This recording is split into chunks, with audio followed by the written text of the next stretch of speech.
This is the second day of PDAC 2019, the biggest mining show in the world in Toronto. We are here with the Sonoro Metals at their booth, and we're talking to Mr. John Darge, if I pronounce it correctly. John, I talked to Kenneth, Sonoro's CEO, just a couple of weeks back, so I don't want to talk about your project, as fascinating as I think it is today, but about the most recent press release you gave out, which was very interesting to me, where you said you're looking to Asia for financing. Can you tell us why Asia? Does it have anything to do with your background? Oh, good afternoon, Bjorn. Pleasure to meet you.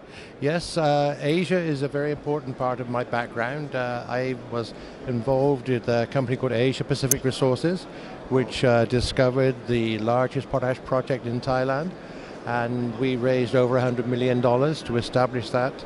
That was many years ago, and the majority of the funds were raised actually in Europe. So I have a strong connection with Asia, and my background is in commercial financing. It has been involved for 35 years in public companies, Asia Pacific being one, Crew Development, which became Crew Gold, and Botswana Diamond Fields. But the connection to Asia goes beyond just the potash. I took a sabbatical in 2006 for 10 years, and I helped Hill Tribe in northern Thailand move from opium to growing coffee. It was a private venture, privately funded by me to the extent of $5 million. So at the end of that, and it's now successful, I stepped away and joined Ken McLeod, who I work with Western Geopower, and we are looking now at developing the Sonoro project. But as to Asia and why it's important, is we believe that in Canada there are so many junior companies that have got so much financings, and we also look to Germany and to Switzerland, which is very important for us, and we also respect that they have had some experiences here that meant that they get a little tired of small companies. And the reason that we're looking at Asia is because they're very much people who are looking to bring funds out of Asia and want to invest in companies that are active. And so the reason that we announced in our news release that we have made an arrangement with a Singaporean company that is a boutique company that specializes in doing well-structured non-recourse debts to enable us to do a pilot plant, means that we will be able to elevate Sonoro to a different level. It will mean that we no longer are the just junior company that is forever raising funds for exploration, but we actually have a project we can move forward. And I'd like to just add on that, if I may, is that it should not be interpreted that because we have decided to look for a pilot plant in a non-dilutive way, that we will stop exploration. We will actually expedite the exploration. We will try to advance this project as quickly as we can, and that will start with phase 2. Okay, so Asians, their love of gold, their finances. We've seen a lot of projects around the globe being snapped up by Chinese companies, for example. There's a lot of capital there. And yeah, let's talk a bit more about that pilot plant, which you said will not take you away from the exploration, but it will show to Asia, to Asian investors that you can produce, and B, it will provide funds for more exploration, as you just said. To what extent? When you say pilot plant, that's not an usual step to take for a gold exploration company. So what are we talking about here? A couple of ounces a month? No. The whole basis of the pilot plant is really to demonstrate that it is mineable. The pilot plant will be of the size which we would hope would produce about 10,000 ounces a year. But the main point that comes through here is that you're correct. Chinese people, Chinese businesses, communities are always looking for ways to move money legitimately from China around the world.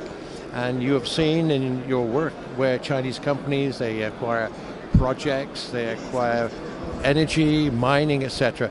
And so Sonoro will be a way for them to legitimately invest, but in a company that is actually producing a revenue. They just don't want to have that involvement in a company that forever is exploring, but always diluting their company. And that's the one thing that we're trying to protect.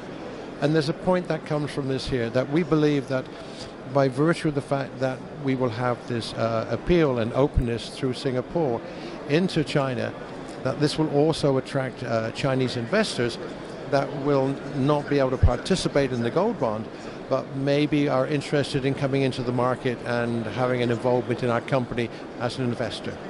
Okay, very interesting.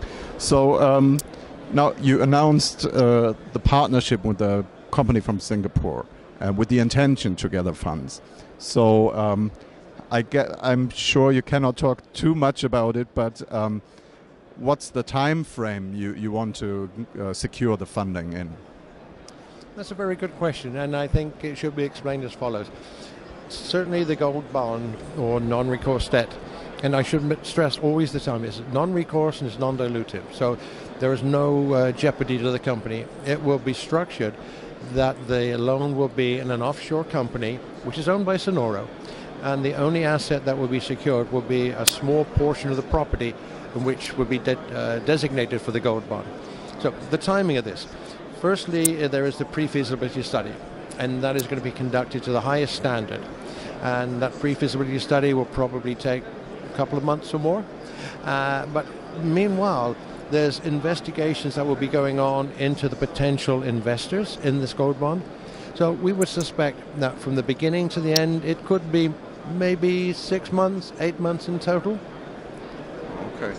So let's say the remainder of the year is spent A, further exploring the property, B, putting together the studies for the pilot plant and securing the financing. So then if all goes as according to plan, which it doesn't do often in mining, in my experience, unfortunately. It tends to take a little longer, but let's say everything goes as you plan, then you could possibly look at a first pilot production in the next year. Correct. And I would like to just stress a couple of things. I'd like to stress that the decision to go to a pilot plant does not disrupt the company at all. We have a dedicated exploration team, and if anything, they will expedite the exploration.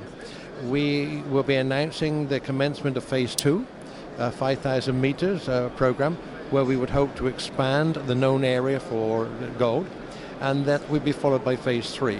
Now, the objective, of course, is to try to establish 1 million ounces of gold in this property. That's just a potential, and there's no way that I can justify that at this stage, except that our geologist has a very strong history of exploration and development in this part of the world. And none of the work is wildcatting, is in known mineralized areas, and that's a positive part. And then as far as the pilot plant goes, as we develop this, we get more and more attraction to what we're doing. And as the economics comes through, this is a double benefit to the company. Okay. Thank you very much. I think that is sufficient information for investors to think about at the moment, and we'll be sure to check in with another interview once there's further developments. Thank you very much. Thank you, Bjorn. Thank you very much.